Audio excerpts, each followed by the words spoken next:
Hello അസ്സാം വലൈക്കും welcome back to my YouTube channel. അപ്പോൾ ഇന്നത്തെ എൻ്റെ ഒരു പുതിയൊരു വീഡിയോയിലോട്ട് എല്ലാവർക്കും സ്വാഗതം.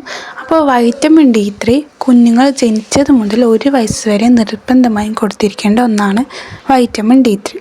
ചിലവർക്ക് വിചാരിക്കും അത് കൊടുത്തില്ലെങ്കിലും കുഴപ്പമില്ല, ചിലവർക്ക് 6 മാസമായിട്ട് നിർത്തണം കാണാറുണ്ട്. അവർക്ക് വേണ്ടിയിട്ടാണ് ഈ വീഡിയോ ചെയ്യുന്നത്.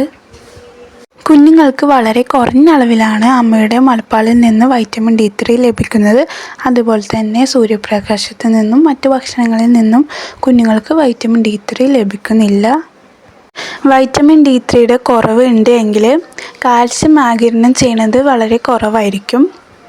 കാൽസ്യം എല്ലിൻ്റെയും പല്ലിൻ്റെയും വളർച്ചയ്ക്ക് മാത്രമല്ല, ശരീരത്തിലെ ഒട്ടുമിക്ക പ്രവർത്തനങ്ങൾക്കും കാൽസ്യം ആവശ്യമാണ്. കുഞ്ഞുങ്ങളിലെ രോഗപ്രതിരോധ ശേഷി വർദ്ധിപ്പിക്കുന്നു, വളർച്ചയെയും ഉയർച്ചയെയും സഹായിക്കുന്നു, എല്ലുകളും പല്ലുകളും ബലമുള്ളതാക്കുന്നു. വൈറ്റമിൻ D3 കുഞ്ഞുങ്ങളുടെ വളർച്ചയിലെ പ്രധാനപ്പെട്ട ഒരു ഘടകമാണ്. ഇതൊരിക്കലും ഒഴിവാക്കാൻ പാടില്ല. 1 വയസ്സ് വരെ നിർബന്ധമായും കൊടുത്തിരിക്കണം. എൻ്റെ വീഡിയോ നിങ്ങൾക്ക് ഉപകാരപ്രദമായെങ്കിൽ മറ്റുള്ളവർക്ക് ഷെയർ ചെയ്ത് കൊടുക്കുക. ചാനലൊന്ന് സബ്സ്ക്രൈബ് ചെയ്ത് സപ്പോർട്ട് ചെയ്യുക.